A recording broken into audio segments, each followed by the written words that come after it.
안녕하세요. 정치를 품격 있게 풀어드리는 정치클래스TV의 심상만입니다. 오늘은 은퇴한 지 21년 시문화가 돌아온다, 돌아오지 않는다란 논란과 1990년대 후반과 2000년대 초반 한류 영화 붐에 대해 알아보겠습니다.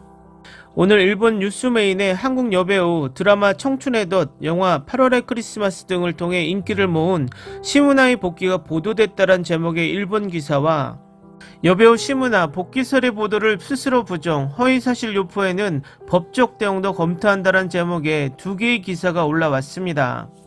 21년 전 한국 배우의 복귀가 일본 야구의 메인 장식의 의미는 뭘까요? 그것은 그 시절에도 우리나라 영화 산업은 황금기였다는 것을 뜻합니다. 기사에 달린 일본 댓글 몇 개만 볼까요? 8월의 크리스마스는 좋아하는 영화입니다. 마지막 장면에서 그녀의 사진관 앞에서 미묘한 미소의 모습이 멋졌다. 시문화의 케미라는 영화를 좋아했지만 아직 범인을 모른다. 만약 정말이라면 지금까지 가장 보고 싶은 여배우 복귀에 자주 나오면 가치가 희미해지기 때문에 작품은 연 1개 정도로 어쨌든 슈퍼 기대. 이혼할까? 누구? 모르겠어. 어쨌든 한국은 싫어. 절대로 보지 않습니다. 한류는 1990년대 후반과 2000년대 초반 국내 영화계에 붐을 일으키며 시작되었습니다. 그것은 부분적으로 1999년 국내 박스오피스에서 액션 스릴러 쉬리의 경이적인 성공에 의해 촉발되었습니다. 뉴웨이브 이전에 한국에는 주목할 만한 상업영화가 없었고 시청자들은 할리우드 영화를 영화관에서 보고 미국 스타를 따라하는 것을 선호했습니다.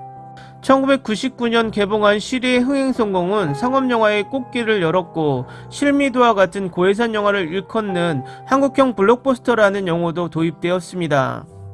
친구와 태극기 휘날리면은 국내 흥행 기록을 순식간에 깨버린 영화입니다. 평소 한국 영화에 무관심했던 관객들이 한국 영화를 보기 위해 힘을 보탰습니다. 그 결과 한국의 영화는 수익성이 좋아졌고 투자가 쏟아졌고 이는 이미 1990년대 후반에 성공을 거둔 박찬욱, 이종영, 김기덕 등의 감독들의 경력을 향상시키며 장르를 넘나드는 다양한 영화의 제작을 이끌었습니다. 영화 붐은 카메라 앞에 인재가 필요하다는 것을 의미했고 이로 인해 최민식과 같은 스타가 미국 스타를 팬이 선호하는 스타로 매칭뿐만 아니라 교체하는 스타 시스템이 구축되었습니다. 칭송이라는 면에서 그 시대의 영화 배우들은 오늘날의 K-POP 스타들의 선구자였습니다. 뉴웨이브의 효과는 상업 부분은 물론 예술영화 부분에도 느껴졌습니다. 한국 뉴웨이브 영화의 특징은 집에서 비디오로 볼 정도로 상업적이었지만 영화제에서 외국 예술영화 관객들의 흥미를 끌 만큼 흥미롭다는 점입니다. 한국 예술영화는 1990년대 초반부터 박광수와 같은 감독과 임권택 감독과 같은 감독들의 작품으로 영화제에서 조용한 관심을 불러일으켰습니다. 그러나 그들은 일반적으로 마니아 항목으로 간주되었습니다. 이종영 감독의 불륜 같은 상업적인 영화들은 이탈리아 우디네 국동영화제와 아시아 전문영화제에서도 관객들을 즐겁게 했습니다. 그리고 2000년대 들어 한국 영화는 국제영화제에서 주목이 되었고 칸, 베니스 등 주요 영화제에 세간의 이목을 끌었습니다. 한류의 성공은 한류에 대한 국제 청중들을 자극했습니다. 한류는 한국의 텔레비전 드라마와 뮤지컬 공연이 처음에는 아시아에서 그 다음에는 전 세계적으로 인기를 얻게 된 대중문화 현상입니다. 쉬리는 무엇이 그렇게 특별했을까요? 이에 대한 빠른 대답은 박스오피스일 것입니다. 강지구 감독의 쉬리는 약 500만 달러의 제작비로 제작됐지만 흥행 수익은 2,600만 달러였습니다. 한국에서 600만 명이 그것을 보러 갔고 그중 240만 명이 서울에서 왔습니다. 당시 한국에서 가장 높은 수익을 올린 영화로 연말 차트 1위를 차지했습니다. 줄거리, 스토리, 연출면에서 첩보, 로맨스, 액션이 혼합된 쉬리는 능숙하게 연출된 액션 영화에 불과했습니다. 하지만 한국 시청자들의 마음을 사로잡았습니다. 한국 관객들은 쉬리가 미국 영화처럼 잘 만들어졌다는 사실에 열광했고 기술적 성과, 흥행성 모두에서 그의 성취는 국가적 자부심을 불러일으켰습니다. 한국인들은 갑자기 자신들의 영화가 미국 영화와 경쟁할 수 있다고 느꼈고 자랑스러운 관객들이 모여들었습니다. 김대중 정부의 햇볕 정책 시기에 발표된 쉬리는 남과 북이 화해할 수 있다는 낙관론을 내세웠고 이는 박찬욱 감독의 공동경비구역 JSA에서 더욱 구체화된 사상이 되었습니다. 다음은 한류 영화 초기를 만든 뉴웨이브 영화 중 일부입니다. 1998년 불륜, 더글러스 서크의 운명 같은 로맨스와 애절한 드라마의 중간쯤에 있는 불륜은 이종용 감독의 데뷔와 주연 이정재의 돌파구를 마련했습니다.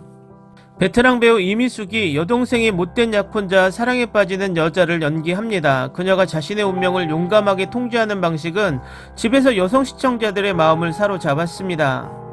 1998년 8월의 크리스마스, 허진호 감독은 초기 뉴웨이브에서 약간 벗어난 곳에 서 있었고, 이 감동적인 그리고 물론 비극적인 로맨스는 당시에는 조금 다른 것으로 여겨졌습니다. 감수성이 풍부하고 평론가들의 꾸준한 인기를 얻으며 컬트적인 팬층을 확보하고 있습니다. 영화는 배우 한석규가 대스타의 길을 걷게 만들었습니다. 1999년 박하사탕, 아마도 극본가로서 이창독 감독이 만든 최고의 작품일 것입니다. 이 드라마는 그 시대의 압력과 세뇌가 가장 민감한 영혼까지도 어떻게 변질시킬 수 있는지를 보여줍니다. 설경구와 이 감독의 연기와 연출은 일품입니다. 1990년대 최고의 한국 영화 중 하나입니다. 1999년 해피엔드, 잔혹한 폭력은 한국의 많은 뉴웨이브 영화에서 한몫을 했고, 정지우 감독의 이 영화에서는 전형적인 로맨스를 시작하여 사이코 드라마 영역으로 향하는 반전을 제공했습니다. 2000년 공동경비구역 JSA, 박찬욱의 영화는 남한의 두 경비수비대와 북한에 있는 그들의 상대 사이에 생기는 우정을 다룹니다. 본격 비극으로 발전하는 평이 좋은 드라마인 영화는 정치 아래서 북한의 공산주의 시민들은 남한의 공산주의 시민들과 다를 바가 없다고 감히 말합니다. 이 작품도 흥행을 보였습니다. 2001년 친구, 홍콩 갱스터 영화, 야쿠자 영화, 마틴 스콜세지 감독의 작품에 빚을 지고 있는 저예산 갱스터 성인 드라마로 가혹한 폭력성과 감성성이 강렬하게 뒤섞인 한류 뉴웨이브의 공통점입니다. 친구가 개봉될 무렵 관객들은 한국 영화를 웰메이드로 평가했고, 이는 한국 작품 전반에 대한 대중인식을 반영한 것이었습니다. 2001년 엽기적인 그녀, 전지현은 그녀의 최고의 영화에서 모든 것을 압도한 로맨틱 코미디에서 자신의 엽기적인 모습을 통해 차태현을 노예스럽게 만드는 배짱 어린 소녀를 연기합니다. 캐릭터의 독립성이 여성 관객들과 잘 어울렸습니다. 2002년 복수는 나의 힘, 비굴할 정도로 타협하지 않는 이 불쾌한 출격은 한국에서도 과격한 폭력으로 인해 그다지 흥행하지 않았습니다. 박찬욱 감독은 이곳에서 자신의 걸작 올드보이의 복수 테마를 다듬었고, 뉴웨이브 배우 배두나가 남다른 연기를 선보이고 있습니다. 2004년 태극기 휘날리며 강제교의 블록버스터 쉬리 후속작은 뉴웨이브 감독들이 한국전쟁을 정치적 선전이 아닌 화려한 오락의 배경으로 삼는 모습을 보여주며 그 당시를 살아보지 못한 젊은 세대의 시청자들에게 어필했습니다. 시청자들도 수준 높은 제작 가치에 감탄했습니다. 이런 좋은 작품들이 뿌리가 되어 한류 영화의 전성기가 시작되었습니다. 앞으로도 우리나라 영화 산업에 좋은 흐름이 끊기지 않기를 바랍니다. 오늘은 여기까지 하겠습니다. 오늘도 생활 속 거리두기 꼭 실천합시다. 당신의 구독과 좋아요는 저에게 큰 힘이 됩니다. 항상 시청해주셔서 고맙습니다.